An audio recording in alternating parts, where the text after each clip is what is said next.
بعض الدول الأوروبية لا تدرك أن هناك 50 مليون مسلم في أوروبا، لا تدرك أن الإسلام دين آخر من الديانات الأوروبية، ولا تريد أن تدرك هذا الشيء. هناك دول أوروبية اليوم هي حاضنة للإرهابيين، حاضنة للتطرف، وعليها إما أن تكشف من هذا الزيف وهذا اللبس أو أن تتحمل مسؤوليتها. نسخة كربونية طبق الأصل من خطاب اليمين المتطرف، ذلك الحديث الذي يهرف به أحمق عيال زايد وزير خارجية الإمارات أمام ملأ من الصحفيين والدبلوماسيين العرب والغربيين. الأصوات التي تنادي اليوم للقتل وسفك الدماء وإحلال ثروات الناس نراها في لندن وفي ألمانيا وفي إسبانيا وفي إيطاليا. تحريض الممثل الخارجية الإماراتي على الجاليات المسلمة في أوروبا وجد تطبيقه العملي في تمويل ودعم الحركات اليمينية والشعبوية المعادية للإسلام والمسلمين في أوروبا والولايات المتحدة الأمريكية. لكن السؤال الذي ظل عالقا على شفاه الكثير من المتابعين هو: كيف تدعم الإمارات وتغذي اليمين المتطرف الأوروبي؟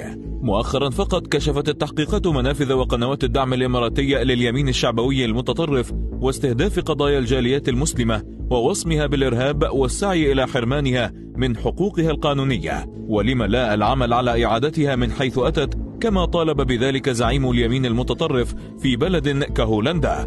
خصصت الإمارات زهاء $500 مليار لدعم الحركات اليمينية المتطرفة، كما خصصت جزءا غير يسير من المبلغ الضخم لإنشاء مواقع تهاجم الجاليات المسلمة، من بينها موقع عين أوروبية على التطرف الذي دفعت الإمارات مقابل إطلاقه مبلغ €1,300,000. ويتولى الإشراف على هذا الموقع بشكل مباشر علي راشد عامي، أحد رؤوس المخابرات الإماراتية وأحد المقربين من شيطان العرب بن زايد، ويساعده كل من السعودي كامل الخطي المعروف بمواقفه المعادية للتجمعات الإسلامية وبهجومه المعلن وغير المعلن على نشاط الجاليات المسلمة في أوروبا، والكاتبة الإيطالية اليمينية سارة بارزو سكيويتش التي تتولى إدارة تحرير الموقع الخبيث، ويخصص الموقع المذكور كامل محتواه الإلكتروني لتشويه الإسلام وعمل الجاليات المسلمة، فتمثلت أساسا في الآلية المثلى التي استخدمتها الإمارات لدعم حركات اليمين المتطرف. شركات العلاقات العامة التي تمثل أذرع الإمارات الخبيثة في أوروبا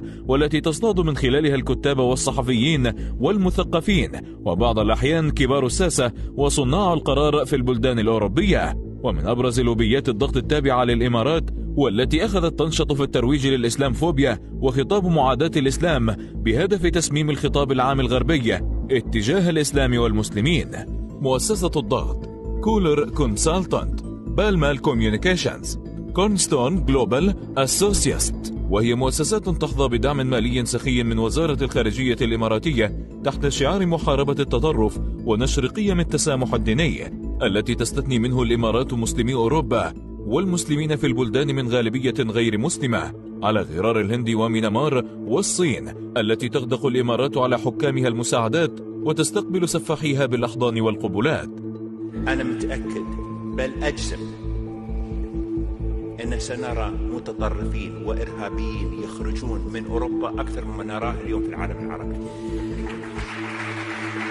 أي سفالة وحقارة يا ترى تدفع وزير الخارجية في بلد عربي مسلم إلى التحريض على بني جلدته بمثل تلك الصلافة والوقاحة؟